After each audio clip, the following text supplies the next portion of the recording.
Bismillahirrahmanirrahim. Nabi yang kita akan bicarakan di malam hari ini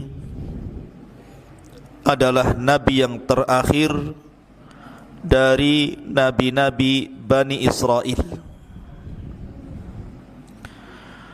Kita tahu bahawa setelah diutusnya Ibrahim alaihi salatu wassalam, maka seluruh para Nabi dan Rasul kembali nasabnya kepada Ibrahim.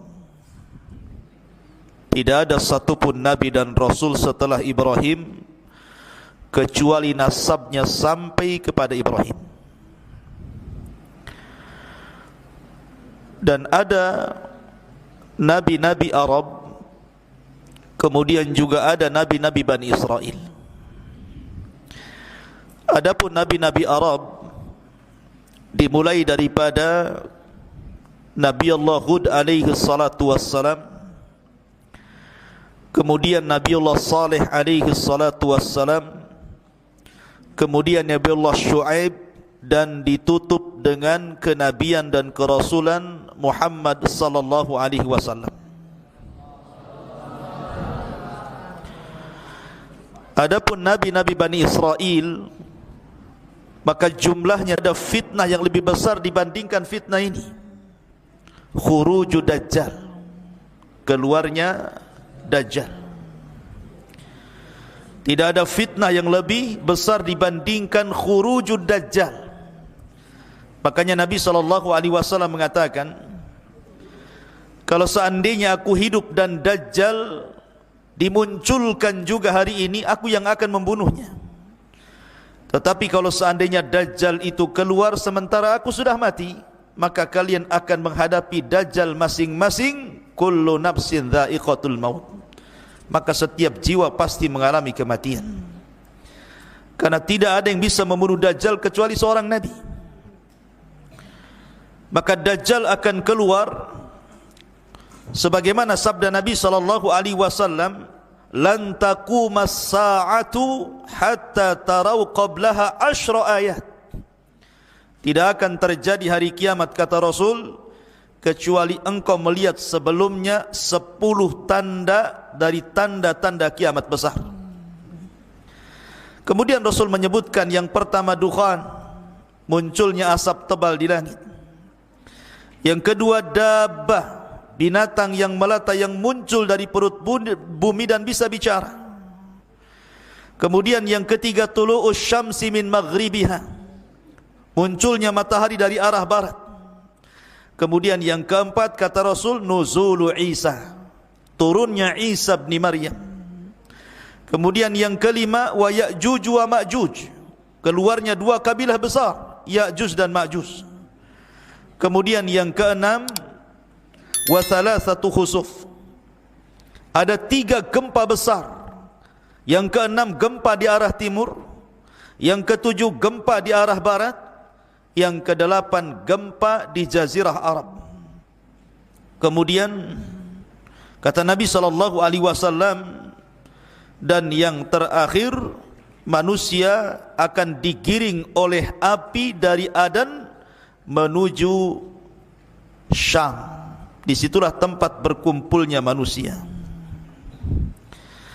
Ma'asyiral muslimin, di sini Nabi SAW menyebutkan nuzul Isa. Isa akan turun.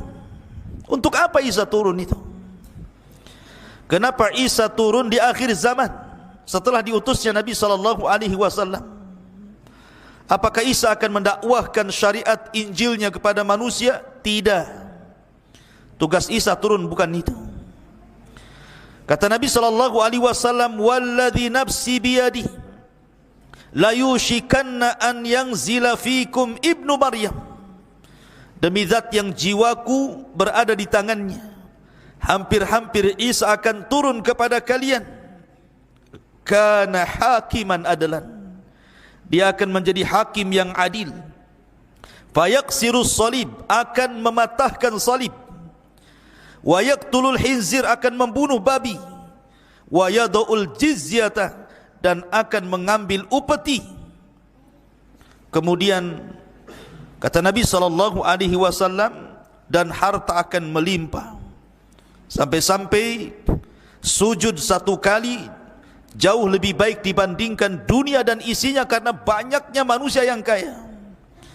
Kemudian Abu Hurairah radhiyallahu anhu mengatakan, in syi'tum, kalau kalian mau, bacalah ayat wa im min ahlil kitab illa la yu'minanna bihi qabla mautihi. Dan nanti di akhir zaman sebagian besar ahli kitab akan masuk ke dalam Islam berkat dakwah Isa sebelum kematian Isa bin Maryam. Maka Isa ada hubung kait dengan kaum muslimin, karena dia yang akan membantu perang melawan Dajjal. Ketika kaum muslimin dipimpin oleh Muhammad ibn Abdullah atau dikenal dengan Imam Mahdi melawan tentara Dajjal yang diikuti 70.000 orang-orang Yahudi Asfahan lengkap dengan atributnya, tidak sanggup melawan mereka. Sehingga Al-Mahdil Muntadhar dengan pasukan kaum muslimin yang sedikit bersembunyi di bukit di Palestina, sampai akhirnya mereka terkepung dengan tentara Dajjal. Akhirnya mereka mengalami kelaparan, sampai-sampai kepala sapi kalau seandainya ada jauh lebih baik dibandingkan dunia dan perhiasannya, saking kelaparannya. Akhirnya mereka mengatakan kepada Al-Mahdi, ya Imam, kalau kita tinggal di sini kita akan mati kelaparan, tapi kalau kita turun, kita akan berperang melawan Dajjal, tentu kita akan dikalahkan. Tapi menurut kami, mati syahid jauh lebih mulia dibandingkan mati kelaparan. Akhirnya kemudian tepat di waktu subuh, mereka sudah mempersiapkan pakaian-pakaian besi mereka, siap turun dari bukit itu melawan tentara Dajjal. Mereka sudah pasrah apapun yang terjadi. Tiba-tiba di waktu setelah azan, langit gelap, tiba-tiba terang, kemudian Isa turun diapit oleh dua malaikat. Kemudian turun di tengah-tengah pasukan itu, awalnya di Menara Putih sebelah timur Damaskus. Kemudian menjumpai para tentara yang sedang bersembunyi di bukit bertepatan dengan salat subuh. Karena Imam Mahdi sudah tahu ciri-cirinya sebagaimana sabda Nabi SAW, maka kaum muslimin tahu itu adalah Isa bin Maryam. Maka Imam Mahdi mengatakan, taqaddam ya Ruhallah, silahkan kau jadi imam salat kami wahai Isa bin Maryam. Tapi Isa menolaknya dan mengatakan, setiap kaum ada pemimpinnya, engkaulah yang maju jadi imam. Maka Imam Mahdi pun menjadi imam. Kemudian Isa salat di belakang Imam Mahdi mengikuti syariat Rasul sallallahu alaihi wasallam. Selesai salat, maka Isa mempersiapkan pasukan dan siap memimpin mereka. Kemudian mengusap wajah-wajah mereka, kemudian memberitahu derajat mereka di sorga. Kemudian Isa memberikan 3 pilihan kepada mereka. 1, kalau kalian mau, kalian tidak usah berperang. Aku akan berdoa kepada Allah, biar Allah mengutus pasukan yang bukan kalian, pasukan itu yang akan mengalahkan Dajjal dan para pengikutnya. Yang kedua, kalian tidak usah berperang. Aku akan berdoa kepada Allah subhanahu wa ta'ala, semoga Allah mengirim azab kepada mereka, sehingga azab inilah yang akan menghancurkan mereka, dan kalian tidak akan meninggal, kalian akan selamat. Dan yang ketiga, atau kalian siap perang, aku yang akan memimpin. Aku yang akan memimpin kalian, dan aku akan berdoa pasukan Dajjal tidak sanggup untuk mengangkat pedang mereka. Akhirnya kemudian mereka memilih yang ketiga. Maka turunlah pasukan kaum muslimin dipimpin 2 manusia mulia, Al-Mahdil Muntadhar dan Isa bin Maryam. Kemudian berperang habis-habisan melawan Dajjal. Ketika Dajjal melihat Isa, Dajjal pun lari, karena tahu dia akan dibunuh oleh Isa. Lari ke barat, dikejar ke barat. Lari ke timur, dikejar ke timur. Ketika Dajjal tidak ada tempat untuk berlari, tepat berada di tengah-tengah kota Israel. Disitulah kemudian Dajjal dibunuh di tangan Isa bin Maryam, ditebas kepalanya, kemudian kepalanya dilempar kepada pasukan orang-orang Yahudi, ketakutanlah mereka. Ketika kemudian Dajjal meninggal dunia, kemudian orang-orang Yahudi ketakutan, maka mereka lari tunggang langgang bersembunyi di batu. Tiba-tiba batu bisa bicara, ya Muslim, Yahudi di belakang saya, bunuh dia. Sembunyi di pohon-pohon bisa bicara. Tidak ada satupun tempat persembunyian Yahudi kecuali bisa bicara, kecuali satu pohon yang sekarang sedang dilestarikan orang-orang Israel, namanya Gharqad. Tidak mau bicara dia. Makanya orang-orang Yahudi nanam Gharqad sampai hari ini. Pohon Gharqad, pohonnya orang-orang Yahudi, sejenis cemara begitu. Tapi cemara bukan Gharqad, ya. Ma'asyiral muslimin, ikhwan akhwat yang dimuliakan Allah Azza wa Jalla, maka ketika Dajjal meninggal, Isa bin Maryam memimpin kaum muslimin, berhukum dengan keadilan, mematahkan salib, membunuh babi, kemudian bumi kembali berkah sebagaimana permulaan ciptaannya. Sampai-sampai pohon delima, satu buah delima itu 10 orang bisa masuk ke dalam cangkangnya. Kita bisa bayangkan berapalah buah delima itu besarnya, paling sekepal. Tapi di masa Isa bin Maryam, delima itu besar, sampai 10 orang bisa masuk ke dalam cangkangnya. Gimana isinya? Satu saja, satu butir antum sudah mencret. Besar, karena menunjukkan bahwa di zaman itu kembali disuburkan Allah Azza wa Jalla. Dari sini menunjukkan ada hubung kait antara Isa dengan kaum muslimin. Bahkan di zaman Nabi SAW, Muqawqus itu raja Mesir, agamanya Nasrani. Ketika Nabi SAW mengirim surat kepada raja-raja untuk ditawari masuk Islam, salah satunya adalah Muqawqus, raja Mesir. Ya, memang raja Mesir tidak masuk Islam, tidak sebagaimana Najasyi, tetapi dia menyambut baik surat itu. Kemudian sebagai balasannya diberikan hadiah Nabi SAW seorang budak namanya Maria Al-Qibtiyah. Dari Maria Al-Qibtiyah, hadiah dari Muqawqus raja Mesir inilah, maka Nabi SAW memiliki putra namanya Ibrahim. Ada hubung kait. Bahkan ketika Nabi SAW mengutus para sahabat untuk hijrah pertama ke Habasyah, Ethiopia, rajanya namanya Ashama ibnu Afjur. Ashama ibnu Afjur itu raja Ethiopia, atau digelar dengan Najasyi, dilindungi oleh orang-orang Najasyi. Sehingga ketika orang-orang Quraisy itu berusaha mengembalikan mereka, ditolaknya. Dan belakangan setelah kemudian berdebat dengan Ja'far bin Abi Thalib, orang-orang musyrik, kemudian ditengah-tengahi oleh Najasyi, dibacakan ayat-ayat Al-Quran, belakangan Najasyi masuk Islam. Padahal kaumnya tidak ada yang masuk Islam. Makanya ketika wafat Najasyi, Nabi SAW mensalat gaibkan beliau. Bahkan di zaman itu orang-orang Najran, Yaman, banyak yang beragama Nasrani, berbondong-bondong datang kepada Rasul, berdebat soal kenasranian, kemudian belakangan mereka masuk Islam.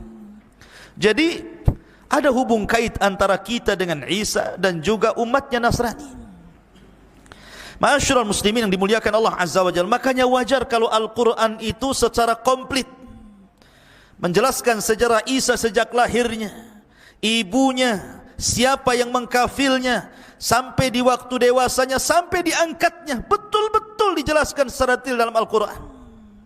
Menunjukkan bahwa kita mengakui Isa bin Maryam, dia adalah agama bagi orang Nasrani, nabi bagi orang Nasrani, sebagaimana kita mengakui Musa adalah nabi bagi agama Yahudi. Tapi mereka tidak pernah mengakui nabi kita. Jahatnya mereka tidak pernah mengakui nabi kita. Makanya ketika Imam Al-Baqillani rahimahullahu ta'ala berdebat dengan seorang Nasrani dan mengatakan, kata Nasrani ini, ya Baqillani, kenapa agamamu fanatik sekali? Kata Imam Baqillani, kenapa emangnya? Kalian melarang menikahkan putri-putri kalian dengan kami orang Nasrani dan juga orang-orang Yahudi, sementara kalian membolehkan menikahkan laki-laki kalian dengan putri-putri kami. Kata Imam Baqillani, karena kami umat Islam bagi kalian dan mengaksa kepada Yahudi, tapi kalian Muhammad sallallahu alaihi wasallam kepada. Masuk pada kisah, siapa dia? Kita awali kisah ini. Di dalam Al-Quranul Karim ada satu surat namanya Al-Fatihah, Al-Imran itu keluarga Imran. Penamaan Al-Imran itu, pertama Allah Subhanahu wa taala berfirman, wa idh qalat imra'atu Imran, dan ketika berkata istrinya Imran. Al-Imran 30. Yang ketiga, Allah astafa Adam. Pertama dalam surah 2 Al-Imran 35 dan Al-Imran 3 beradik. Bab dan Maryam, kakek daripada Isa bin Maryam. Ma'asyiral muslimin yang dimuliakan Allah Azza wa Jalla, baik, kita mulai kisahnya. Bani Israel. Bani Israel itu terpecah menjadi dua kelompok di zaman itu. Ada Bani Israel yang saleh, taat dengan Allah, beribadah kepada Allah, mentauhidkan Allah, suci. Maka di situ yang memakmurkan Baitul Maqdis, itu pusat peribadatan orang-orang Nasrani. Disitulah Baitul Maqdis sang Imran. Keluarga Imran, ma'asyiral muslimin, Mansha Imran ibn Mansha ibn Daud, artinya masih keturunan ya. Hannah bintu Faqud. Allah takdir ketika Imran ini dan istrinya berjalan-jalan di padang pasir, kemudian beristirahat di bawah pohon, dia melihat akhirnya kepada Allah Subhanahu wa taala. Di antara nazarnya dia mengatakan sebagaimana, wa idh qalat imra'atu Imran fataqabbal minni innaka antas samiul alim.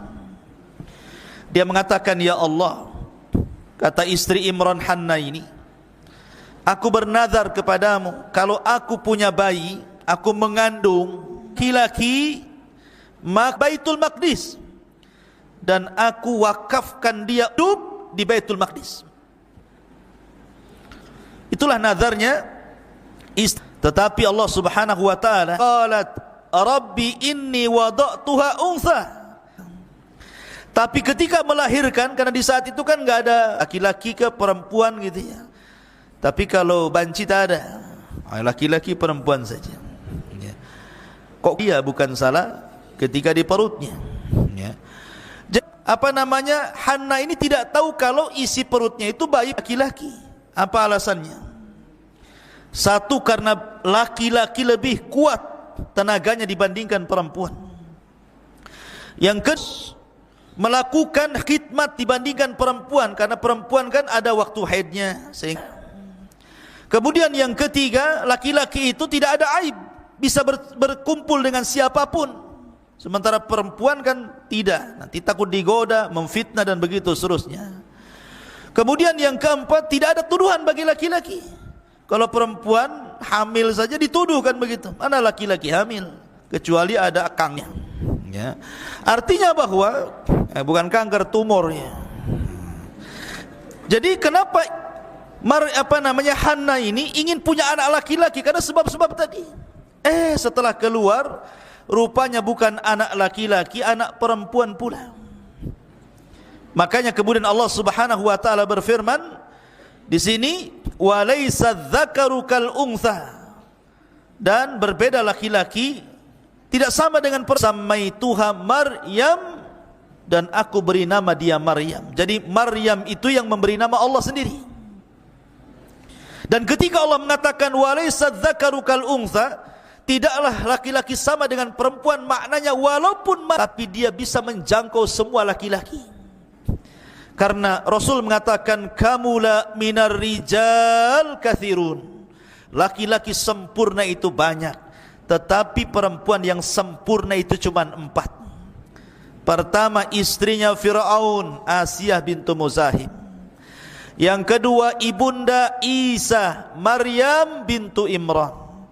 Yang ketiga, Khadijah, istri Nabi sallallahu alaihi wasallam, zaujatun Nabi sallallahu alaihi wasallam. Dan yang keempat, Fatimah bintu Rasulillah.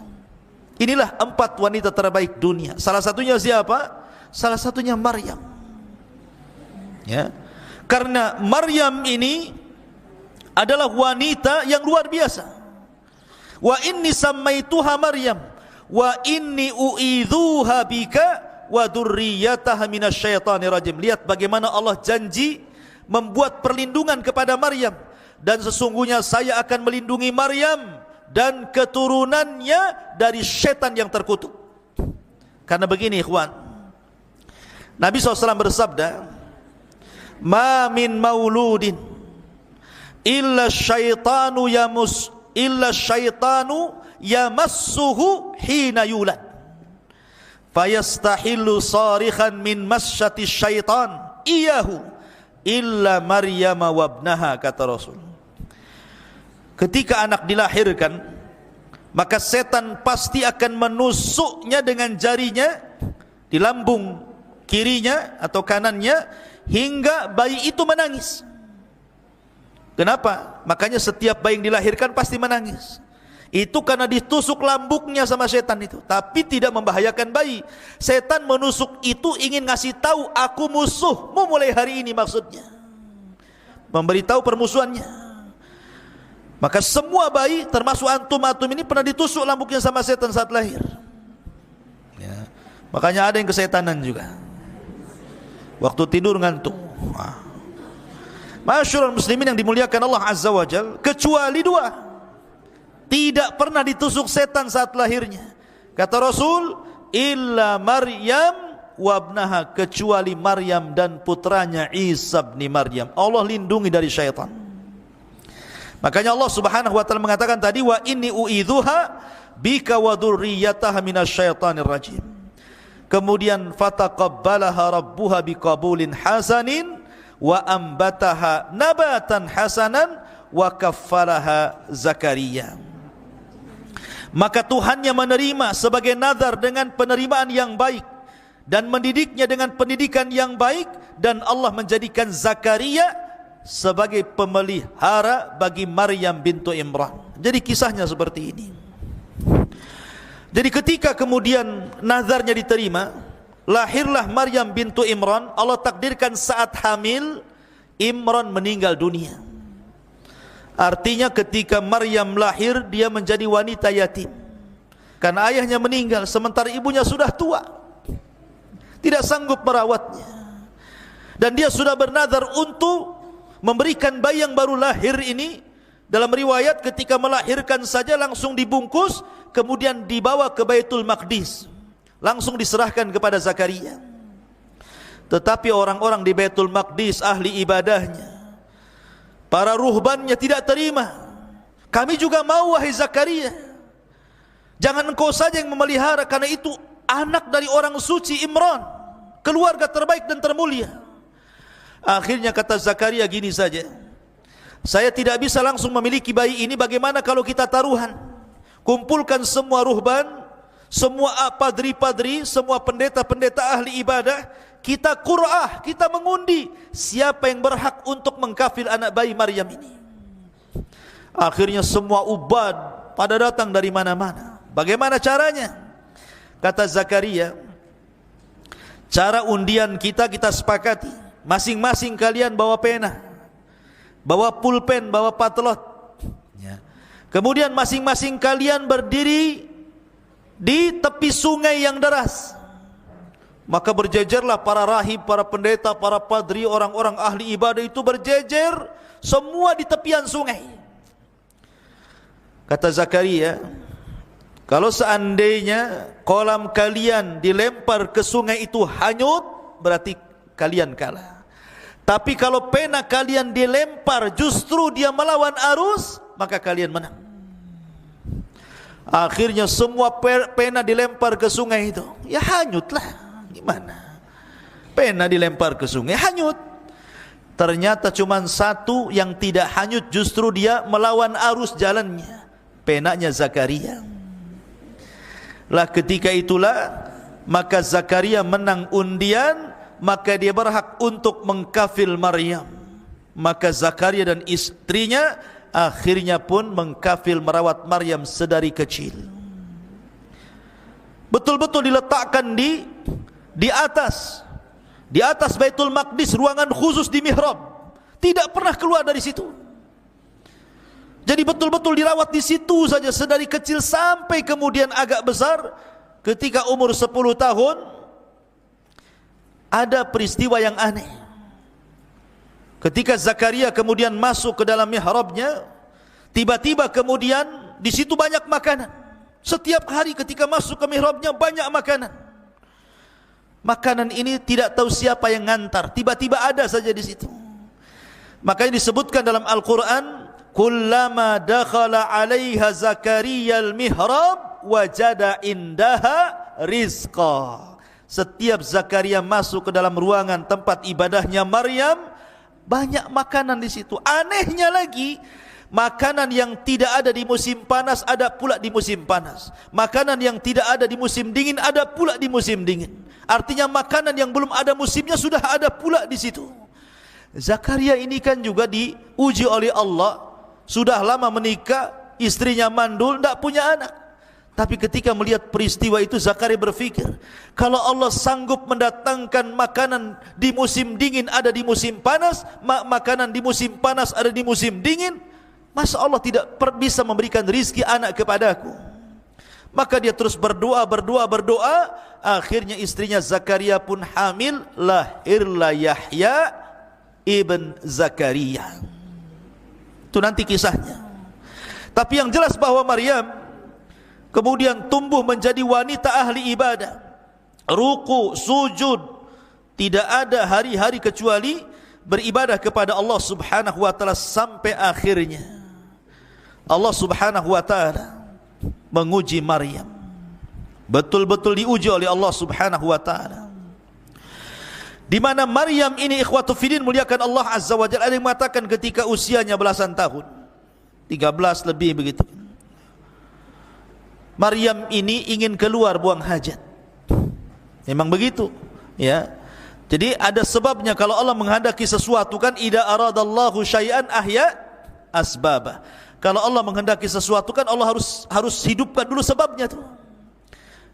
Maryam keluar untuk buang hajat, menjauhi Baitul Maqdis. Tiba-tiba kemudian di tengah jalan dia dihadang oleh laki-laki tampan sekali. Laki-laki yang sangat putih, bersih, tampan, tiba-tiba menghadang Maryam.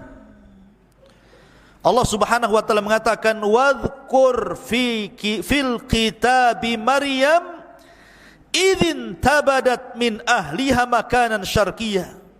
Ceritakan wahai Muhammad kisah Maryam di dalam Al-Quran ketika dia mengasingkan diri dari keluarganya ke tempat sebelah timur dari Baitul Maqdis. Fattakhadat min dunihi hijaba fa arsalna ilaiha ruhana fatamatsala laha basharan sawiyya. Lalu dia memasang tabir melindunginya, pakai pakaian yang tebal, tidak kelihatan apapun kecuali matanya. Kata Allah, lalu kami utus ruh kami Jibril, kemudian disuruh untuk tasyakkul, menyerupai manusia yang sempurna, yang paling tampan. Tiba-tiba Jibril yang dalam bentuk manusia tampan itu menghadang Maryam. Lihat, Maryam tidak pernah melihat laki-laki di mihrabnya. Sekali diperlihatkan laki-laki tampan sekali. Kalau wanita di zaman sekarang langsung salaman, hai siapa namanya, jomblo atau apa gitu. Tapi Maryam wanita suci, dia mengatakan qala inni a'udzu birrahmani minka in kunta taqiyya. Maryam mengatakan, sungguh aku berlindung kepada Allah, jauhi aku jika engkau orang yang bertakwa. Dia menjaga kesuciannya. Bukan kayak wanita sekarang pegang handphone cari pula pertemanan. Si Alan, si Awam, siapa namanya? Alan pula ya. Sebut-sebut ya. Ngapain cari-cari teman di Facebook? Kayak beli kecoa dalam karung itu namanya ya.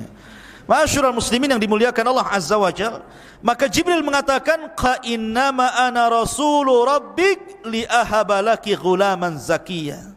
Jibril pun berkata, sesungguhnya aku hanyalah utusan Allah untuk menyampaikan anugerah kepadamu wahai Maryam, seorang anak laki-laki yang kelak akan disucikan Allah. Subhanallah. Ada yang mengatakan Isa bin Maryam ini memiliki beberapa nama. Ada yang mengatakan Isa, ada yang mengatakan kalimah, ada yang mengatakan Ruhul Qudus itu ya. Ada yang mengatakan Al-Masih. Jadi Isa itu punya 4 nama. Isa, kalimah, Al-Masih, Ruh. Itu nama Isa. Kenapa disebut kalimah? Kenapa disebut Al-Masih? Kenapa disebut Ruh? Karena kalimat itu Isa diciptakan sama dengan Adam, kun fayakun. Kalimat kun fayakun, jadi maka jadilah. Karena proses manusia itu ada yang diciptakan Allah tanpa ayah dan bapa, Adam alaihi salatu wassalam. Ada yang diciptakan tanpa ibu, Hawa. Ada yang diciptakan tanpa bapa, Isa bin Maryam. Ada yang diciptakan ada ibu bapa, antum semua ini ada ibu bapaknya. Jadi proses manusia ada 4 kan. Dan Allah katakan inna mathala Isa kamathali Adam. Permisalan Isa itu sama dengan Adam. Kalau Isa dikatakan dengan sebab dia tidak punya bapa kemudian dituhankan, Adam lebih hebat lagi, tidak punya bapa, enggak punya ibu, kenapa pula tidak dituhankan? Harusnya lebih dituhankan. Hawa hebat lagi, tidak ada ibu, diambil dari tulang rusuk Adam, harusnya dia lebih dituhankan. Maka Isa bukan Tuhan, sama dengan Adam, sama dengan Hawa ya. Jibril meniupkan ruh ke jaibnya, ke pesaknya Maryam. Kemudian ruh itu mengalir sampai masuk di kemaluan Maryam, kemudian jadi anak. Kun fayakun, jadi maka jadilah. Ada yang mengatakan, kata Ibnu Abbas radhiyallahu anhuma, bahwa kata Ibnu Abbas kehamilan Maryam itu fi sa'atin wahidah, 1 jam saja sudah besar perutnya. Kayak dipompa bagi balon tuh, langsung besar. 1 jam saja sudah jadi anak tuh. Itu kata Ibnu Abbas. Ada riwayat yang seperti itu. Ada yang mengatakan Isa dalam kandungan Maryam itu 9 ashur, seperti pendapat Ibnu Katsir rahimahullahu taala, ya 9 bulan sama dengan bayi-bayi yang lainnya. Ada yang mengatakan 8 ashur, 8 bulan. Ada yang mengatakan 6 ashur, 6 bulan. Jadi ada yang mengatakan 1 jam, ada yang mengatakan 9 bulan, ada yang mengatakan 8 bulan, ada yang mengatakan 6 bulan, dan ada yang mengatakan 1 jam saja. Tetapi Ibnu Katsir merojehkan Maryam sama dengan wanita-wanita yang lainnya 9 bulan mengandung Isa bin Maryam. Ketika dia mengandung, ikhwan, tentu seorang wanita berfikir dia tidak pernah berhubungan dengan laki-laki, disentuh pun tidak, tiba-tiba hamil. Apa yang akan dikatakan kepada manusia, ini bayinya siapa? Tentu orang-orang yang akan mengatakan Maryam berzina. Sama dengan wanita di zaman sekarang ingin seperti Maryam, punya anak gak jelas bapaknya ya. Jadi Maryam mengatakan, dia mengatakan qalat anna yakunu li gulamun wa lam yamsasni bashar wa lam aku baghiya. Maryam berkata, bagaimana mungkin aku mempunyai anak laki padahal tidak pernah laki-laki menyentuhku dan aku bukan seorang pezina. Maka Allah katakan, qala kadzalika qala rabbuk huwa alayya hayyin wa linaj'alahu ayatan linnas wa rahmatan minna wa kana amran maqdiya. Maka Jibril memberitahu, demikianlah Tuhanmu berfirman, hal itu mudah bagiku, dan agar kami menjadikannya suatu tanda kebesaran Allah bagi manusia dan sebagai rahmat dari kami, dan hal itu adalah sesuatu urusan yang sudah diputuskan. Memang begitu takdirnya wahai Maryam. Memang takdirnya seperti itu, harus hamil. Fahamalathu fantabadat bihi makanan qasiya. Maka Maryam pun mengandung, lalu dia mengasingkan diri dengan kandungannya ke tempat yang sangat jauh. Maryam pun bersembunyi. Tapi ketika kemudian Maryam ini sudah membesar kandungannya, dia curhat kepada saudarinya, saudari daripada Maryam, istri daripada Zakaria alaihi salatu wassalam. Dia mengatakan pada istrinya Nabi Allah Zakaria, bagaimana mungkin aku bisa hamil? Bagaimana mungkin aku bisa hamil? Sementara tidak ada satupun laki-laki yang menyentuhku. Maka kata istrinya Zakaria, masih saudarinya Maryam, dia mengatakan, inni ara ma fi batni yasjudu lima fi batnik. Wahai Maryam, sama-sama hamil. Dia lahir nanti Yahya, sementara Maryam lahir Isa. Kata istrinya Zakaria, sesungguhnya bayi yang ada di perutku sujud kepada bayi yang ada di perutmu, katanya. Ini ta'zim. Di zaman dulu boleh sujud seperti ta'zim, tapi syariat Islam tidak boleh.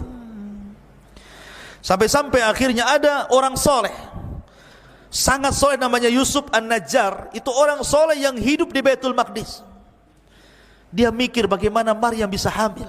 Dia takut kalau orang-orang kemudian menuduh Maryam dengan tuduhan macam-macam, sementara Maryam sudah dikenal wanita suci kala itu.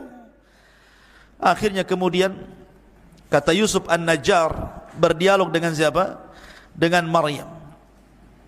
Kemudian mengatakan kepada Maryam bintu Imran rahimahullahu ta'ala, ya Maryam, inni sa'iluki an amrin fala ta'tajili alayya. Wahai Maryam, saya ingin bertanya kepadamu tentang perkara, sebuah urusan, jangan tergesa-gesa jawabnya. Fala ta'tajili alayya, jangan tergesa-gesa jawabannya. Qalat, kata Maryam, apa itu?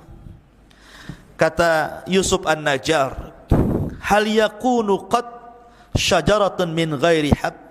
Maryam, adakah ceritanya pohon tumbuh bukan dari bijinya, tahu-tahu tumbuh saja? Wa hal yakunu zar'un min ghairi badrin, apakah ada semacam padi atau yang lainnya tiba-tiba tumbuh tanpa biji? Wa hal yakunu waladun min ghairi ab, ataukah ada seseorang anak lahir tanpa bapak? Maryam paham dengan pertanyaan itu. Tapi Maryam cerdas dan mengatakan, adapun perkataanmu, apakah mungkin pohon tumbuh tanpa ada biji dulu, ataupun mungkin padi-padian tiba-tiba tumbuh tanpa ada benih? Maka Maryam mengatakan, bagaimana dahulu ketika Allah menciptakan pohon, apakah juga dari biji? Tentu tidak, kun fayakun. Adapun kemudian kalau seandainya kau mengatakan adakah anak kemudian lahir tanpa ayah, ya, Adam alaihi salatu wassalam lahir tanpa ayah, bahkan tanpa ibu. Hawa lahir tanpa ibu. Kalau seandainya aku mengandung tanpa ayah, ini keajaiban dunia, apa salahnya? Dari sini kemudian Yusuf An-Najjar mempercayai apa kata-kata Maryam ini, kemudian berusaha untuk menutupi dari orang-orang dan menasihati agar Maryam saat kelahiran keluar dari Baitul Maqdis jangan ada yang tahu. Subhanallah, ketika kandungan sudah membesar, tentu orang akan malu. Seorang wanita pasti malu. Padahal Maryam itu wanita suci, pasti akan dituduh juga, apalagi wanita di zaman sekarang kan. Makanya kemudian Maryam pun berusaha untuk keluar dari Baitul Maqdis, kemudian mengarah ke Bethlehem atau Baitul Lahmin. Di situ telah tempat kelahiran Isa bin Maryam. Di tengah-tengah kebun kurma, di tengah-tengah kebun kurma, di waktu yang sangat-sangat panas sekali. Ya. Jadi Isa itu lahirnya di musim panas, bukan di musim dingin. Karena tidak ada kurma itu musimnya musim dingin, rata-rata kurma itu di musim panas. Tapi kalau kita melihat umpamanya ulang tahun Nasrani saat ini, kemudian difilm-filmkan dengan film seperti Santa Claus atau apa kan, biasanya cenderung pakai jaket, pakai apa, kemudian ski di salju-salju kan gitu ya. Tidak ada. Isa itu dalam Islam, kita tidak menyinggung agama mereka, tetapi kita menjelaskan secara agama kita Islam bahwa Isa lahir di musim panas, bukan di musim dingin. Karena di musim panas itu kurma musim. Ya. Makanya di sini perhatikan dalam Al-Qur'anul Karim mengatakan, ketika kemudian Maryam pun Fahamalathu fantabadat bihi makanan qasiyya. Maryam pun mengandung lalu dia mengasingkan diri dari kandungannya ke tempat yang jauh. Kemudian faja'ahal mahadu ila jid'in nakhlati qalat ya laitani muttu qabla hadha wa kuntu nasyan mansiya. Kemudian rasa sakit akan melahirkan memaksanya bersandar pada pangkal pokok kurma. Maryam pun berkata, wahai, betapa baiknya aku mati sebelum ini dan aku menjadi seorang yang tidak pernah diperhatikan dan dilupakan manusia. Malu dia di sanjung-sanjung Bani Israel, wanita suci, tiba-tiba kemudian hamil tanpa bapak.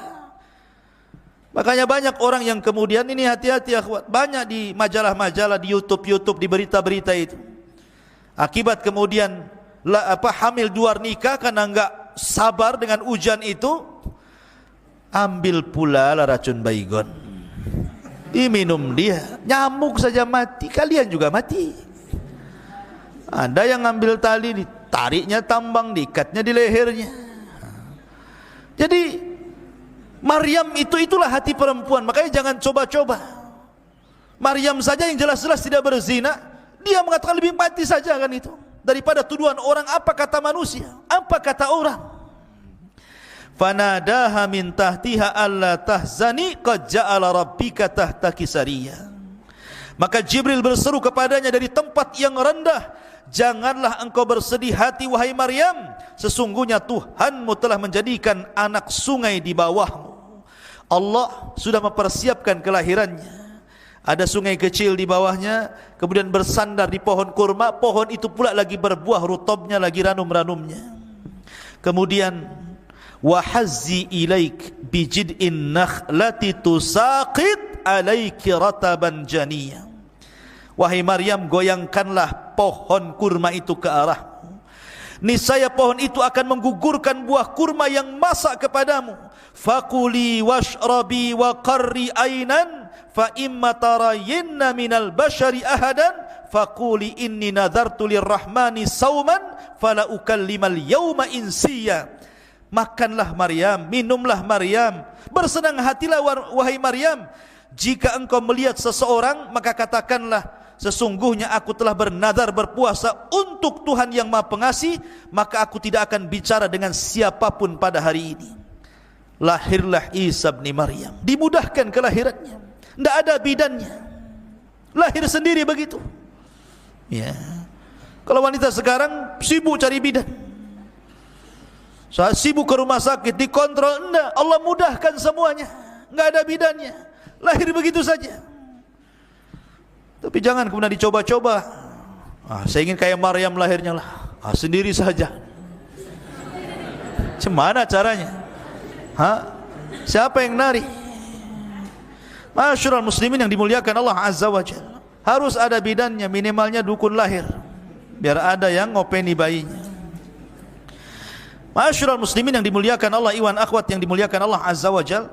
Kemudian setelah Maryam melihat Isa putranya, kemudian tumbuhlah rasa sayang seorang ibu kepada anaknya. Tapi dia bingung, dia masih di kebun kurma masalahnya. Ini kalau saya pulang ke Baitul Maqdis, apa kata manusia? Tapi bagaimanapun itu bukan tempat dia di situ. Tidak mungkin dia hidup di pohon kurma, di kebun-kebun kurma. Tetap dia harus balik ke Baitul Maqdis. Fa'atat bihi qaumaha tahmiluhu qalu ya Maryam laqad ji'ti syai'an fariyya. Maryam pun kemudian kembali ke Baitul Maqdis. Kemudian orang-orang pun mengatakan sesuatu. Kemudian dia Maryam membawa bayi itu kepada kaumnya dengan menggendongnya. Mereka kaumnya berkata, wahai Maryam, sungguh engkau telah membawa sesuatu yang sangat keji. Bayi siapa itu? Hampir-hampir mereka melempari Maryam, kemudian merajamnya. Tapi Maryam sudah dibimbing oleh Allah, jangan bicara. Datang, gendong bayi, kalau ditanya itu bayi siapa, jangan bicara. Isyaratkan saja telunjukmu ke bayi itu, biar dia yang menjawabnya. Biar dia yang menjawabnya. Jadi setiap, Maryam, itu bayi siapa? Nggak bisa jawab, kan nggak boleh bicara. Ya. Jadi isyaratkan aja ke bayinya. Maka kemudian apa yang terjadi? Fa asyarat ilaihi Maka Maryam menunjuk kepada anaknya. Mereka mengatakan, kaifa nukallimu man kana fil mahdi sabiyya. Hei Maryam, kau punya akal enggak? Kami akan bicara dengan anak kecil yang masih dalam ayunan, macam mana caranya? Tiba-tiba ketika kemudian mereka memaksa Maryam untuk bicara, tapi Maryam tetap mengisyaratkan ke bayinya untuk menjawab. Mereka mengatakan, enggak mungkin kami bicara dengan bayi. Tiba-tiba bayi itu bisa bicara. Kemarin sudah jelaskan 4 bayi yang bisa bicara kan? Salah satunya Isa bin Maryam. Tiba-tiba bayi itu dengan fasihnya mengatakan, qala inni Abdullah ataniyal kitaba wa ja'alani nabiyya. Kata Isa yang masih bayi, masih digendong, masih baru berapa hari itu, mengatakan, sungguh aku hamba Allah, dia memberiku Injil dan dia menjadikan aku seorang nabi. Terperanjat manusia. Mak, bayi bisa bicara nih. Ngomongnya hamba Allah dan saya seorang nabi pula gitu kan. Wa ja'alani mubarakan aynama kun wa awsani bis salati waz zakati ma dumtu hayya. Dan dia menjadikan aku seorang yang diberkahi di mana saja aku berada, dan dia memerintahkan aku untuk melaksanakan salat, zakat selama aku hidup. Wa barram bi walidati wa lam yaj'alni jabbaran syaqiyya. Dan berbakti kepada ibuku, dan dia tidak menjadikan aku seorang yang sombong lagi celaka. Wassalamu alayya yauma wulidtu wa yauma amutu wa yauma ub'atsu hayya. Dan kesejahteraan semoga dilimpahkan kepadaku pada hari kelahiranku, pada hari diwafatkanku, dan pada hari aku dibangkitkan kelak oleh Allah Azza wa Jal. Dzalika Isa bin Maryam qaulul haq alladzi fihi yamtarun. Itulah Isa bin Maryam mengatakan perkataan yang benar yang mereka ragukan kebenarannya. Kagetlah orang-orang, Isa itu kok bisa bicara. Dari silah kemudian orang-orang yang baik-baik ini kan karena bicara dengan orang-orang baik masalahnya, yang ada di Baitul Maqdis, bukan orang-orang jahat. Kalau ketahuan orang Yahudi sudah dibunuh Isa sejak kecil. Makanya kemudian mereka pun berusaha untuk menyembunyikan Maryam dan putranya, disuruh hijrah ke Mesir. Hijrah ke Mesir. Kemudian setelah hijrah ke Mesir, ketika usia Isa itu sudah 13 tahun, balik lagi ke Baitul Maqdis. Dan orang-orang pun sudah melupakan kisah dulu, karena sudah 13 tahun masalahnya. Disinilah Allah subhanahu wa ta'ala tampakkan kepada Isa bin Maryam banyak mukjizat yang disaksikan manusia sedari kecil sampai diangkatnya menjadi Nabi dan Rasul. Jadi suatu ketika, jadi kelahirannya saja sudah mukjizat sebenarnya. Jadi Isa itu sendiri mukjizat dalam perut Maryam, lahirnya juga mukjizat. Ya. Jadi suatu ketika namanya anak-anak, kemudian main-main sama anak-anak, lainnya antum main-main sama kawan-kawan antum. Kemudian Isa pun menebak, di kulkas rumahmu itu pasti banyak buah-buahan. 1 ada nangka, 2 ada durian, 3 ada ini, 4, 5 ikan asin juga ada di situ umpamanya. Ditebak-tebak gitu kan. Jadi anak ini pulang, betul pula di rumahnya ada makanan yang disebutkan Isa. Yang ini juga sama, pulang ke rumah kok betul gitu kan. Maka orang-orang menyangka Isa itu membawa sihir. Tetapi itu bukan sihir, itu mukjizat dari Allah subhanahu wa ta'ala. Terkadang Isa ini main-main, ambil tanah, kemudian dikual-kual, dibuat kepala burung, sayap burung, kemudian kaki burung, ditutup, hidup burung itu, terbang coba. Bayangkan, bangga hebat itu. Main-main anak kecil, ya, ambil buah burung, ditiup, tahu-tahu terbang burung itu, kan luar biasa. Ini mukjizat. Ya. Coba kalau antum ambil tanah, buat burung ditiup 1000 kali, tetap saja ya tanah ya tanah. Ya, yang ada kemudian burungnya bawa pete, karena habis makan pete antum ditiup-tiup terus. Jadi intinya bahwa Isa dari kecil sudah ditampakkan itu. Sampai-sampai akhirnya ada orang sakit buta, sini, diusap sembuh dia. Ya, ada penyakit kulit, penyakit kurap gitu ya kan, diusap sembuh dia penyakitnya, abrosnya sembuh. Jadi Isa bisa mengobati. Sampai akhirnya ada kasus, ada orang meninggal, kemudian orang mengatakan carilah Isa, kasih tahu siapa pembunuhnya, hidupkan dia lagi katanya. Akhirnya dia datang, diusap, karena izin Allah hidup. Siapa yang bunuh kau? Si Anu. Oh, itu sudah. Sampai ada raja yang baru meninggal, pembesar yang baru meninggal, jenazahnya lewat di antara Nabi Isa, dan orang mengatakan, ya Isa, hidupkan ini raja kami. Akhirnya Isa berdoa kepada Allah, dihidupkan kembali karena izin Allah.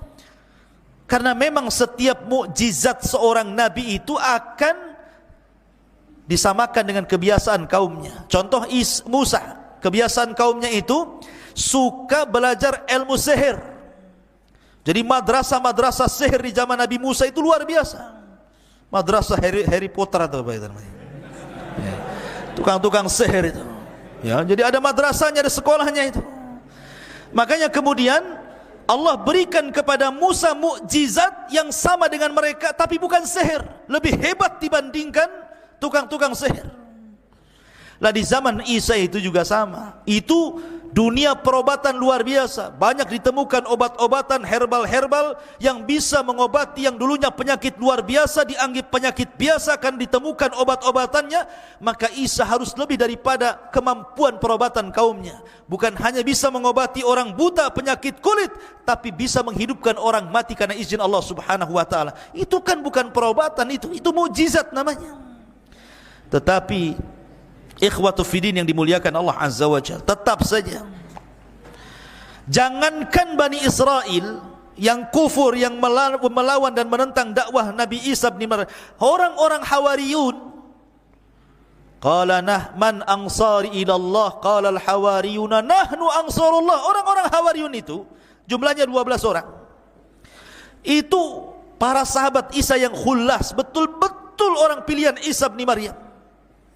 Sama dengan Rasul mengatakan ketika bersabda tentang Zubair bin Awam, sesungguhnya hawari umat ini adalah Zubair bin Awam, kata Rasul. Rasul punya hawariyun sebagaimana Isa juga punya hawariyun. Rasul punya sahabat-sahabat pilihan seperti 10 orang yang dijanjikan masuk surga, al-asyaratul mubasyiruna bil jannah.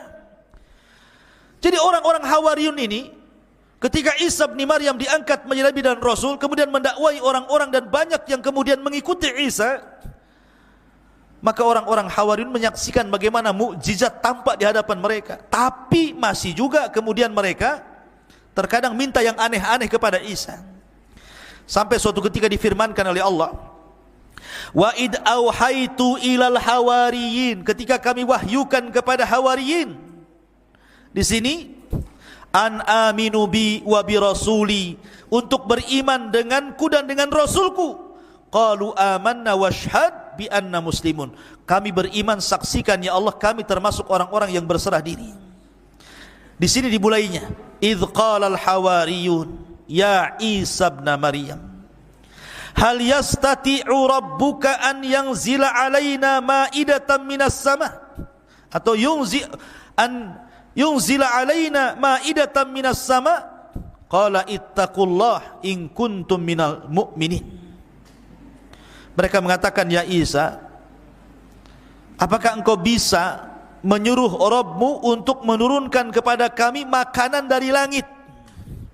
Ini yang ngomong Hawariyun, orang-orang pilihan Isa, bukan orang-orang luar, orang-orang yang ahli ibadah, orang yang taat kepada Allah, dan orang yang sangat dekat dengan Isa.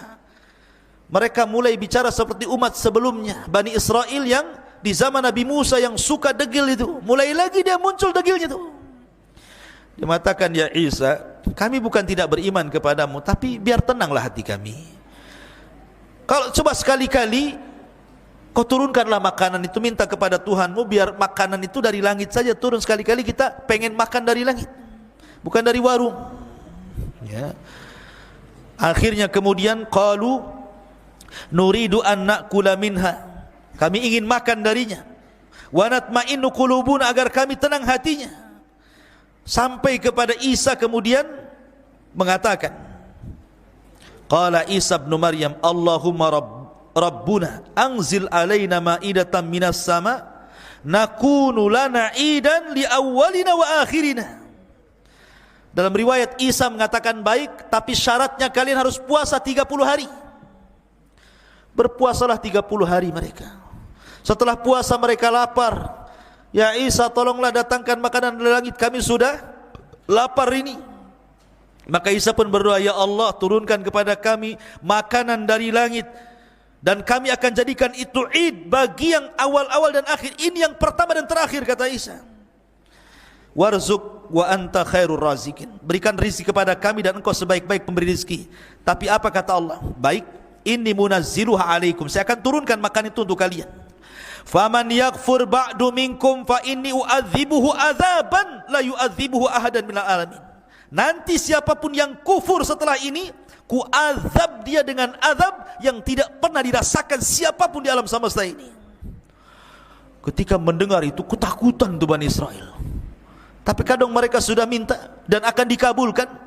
Ternyata kalau mereka sampai kufur setelah kejadian ini, setelah mereka makan makanan itu, akhirnya mereka dapat ancaman azab. Ketika betul-betul turun itu, banyak sekali itu makanan itu. Cukup untuk Bani Israel itu makan banyak sekali macam-macam makanan.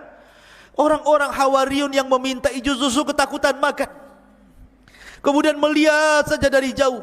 Sampai akhirnya datanglah manusia fuqara wal masakin dari mana-mana. Akhirnya menyerbu makanan itu. Kemudian barulah mereka ikut makan. Subhanallah. Setelah makan, rupanya makanan itu obat.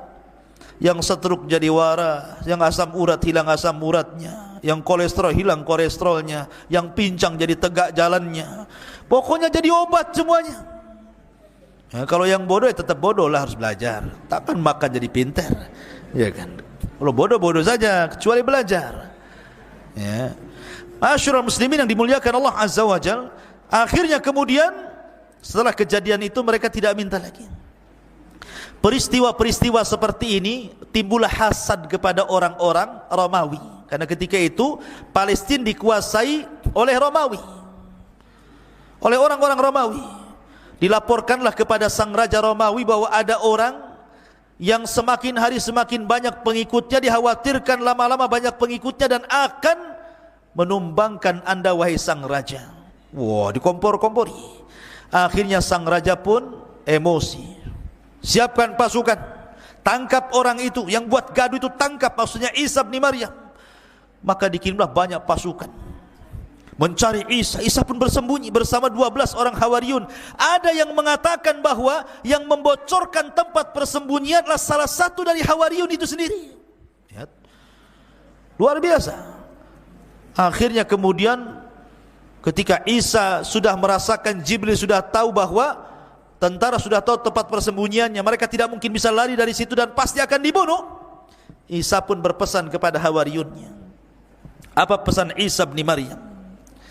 Kata Isa kepada Hawariyunnya, wahai Hawariyun, man arada minkum an yakuna aqrabu minni fil jannah yulqa alaihi syabahi wa yujadu makani wa yu'khadu makani fayuqtal fayakunu rafiki fil jannah. Kata Isa, siapa di antara kalian yang ingin kedudukannya dekat denganku di sorga, maka Allah akan samakan wajahnya dengan wajahku, maka dia akan menduduki tempatku, kemudian akan dibunuh, maka dia akan menjadi temanku di sorga. Siapa di antara kalian? Tidak ada yang mau, karena jelas mau dibunuh masalahnya. 12 orang ini. Tiba-tiba yang paling kecil usianya bangkit, saya wahai Isa, katanya. Isa enggak mau yang paling kecil. Diulang lagi kalimat itu. Tetap dia lagi. Baik, karena kau sudah memilih hal itu, maka aku akan berdoa kepada Allah, wajahmu agar mirip dengan wajahku. Maka Allah Isa pun mengusap wajahnya dengan izin Allah, miriplah wajahnya. Maka sebelum Isa naik ke langit, ditidurkan dan diangkat ke langit, maka Isa berpesan kepada yang masih setia itu, berdakwalah kau ke masing-masing daerah. Jangan satu daerah berpencar kemana-mana. Dakwahkan ajaranku kepada mereka. Tauhidkan manusia. Sembahlah Allah. Jangan menyekutukan Allah macam-macam. Maka ketika kemudian orang-orang yang disuruh satu persatu lari, Isa tinggal sendiri dan orang yang diserupakan tadi, maka Isa pun Allah tidurkan. Setelah itu Allah Subhanahu wa taala angkat ke langit. Lah ketika Isa diangkat ke langit, maka pasukan datang menangkap orang yang diserupai itu. Kemudian diarak, kemudian disalib, kemudian dibunuh. Kemudian orang-orang Yahudi mengatakan, qatalna Isa bin Maryam, kami sudah membunuh Isa bin Maryam. Maka Allah bantah, wa ma qataluhu wa ma sallabuhu walakin syubbiha lahu bal rafa'ahu Allahu ila sama, kata Allah. Isa tidak dibunuh, Isa tidak disalib, bahkan Isa diserupakan, bahkan Isa diangkat ke langit. Dan nanti akan turun di akhir zaman untuk membunuh Dajjal, mematahkan salib, membunuh babi, berhukum dengan hukum keadilan, dan akan membalikan keberkahan di alam semesta sampai akhirnya Allah wafatkan Isa bin Maryam di akhir zaman. Ketika Isa diangkat ke langit, ibunya bersedih. Ibunya tahu ini anaknya Maryam ini, bersedih. Bagaimana mungkin anakku disiksa dan disalib, karena dia tidak tahu kalau Isa itu diangkat. Dia sangka bahwa itu adalah ibn Maryam. Maryam pun menangis sepanjang malam. Akhirnya Allah Subhanahu wa taala memberitahu Maryam bahwa putranya diangkat ke langit dan kondisinya baik-baik. Dari situ akhirnya barulah kemudian Maryam bintu Imran meninggal dunia. Ada yang mengatakan kalau versi mereka, versi orang-orang di luar Islam, bahwa Maryam pun diangkat setelah meninggal, diangkat ruh dan jasadnya ke langit.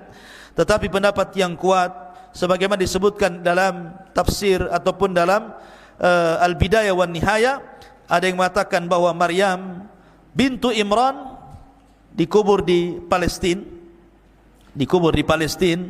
dan ada yang mengatakan di pohon Zaid, ya, di Madinah Al-Quds. Maryam dikuburkan di situ. Tapi Isa bin Maryam tidak diwafatkan, tapi diangkat ke langit. Dan ini akidah Al-Quran, dan akan diturunkan di akhir zaman, dan kelak meninggal setelah membunuh Dajjal. Dan dia satu di antara tanda-tanda alamat kiamat yang besar.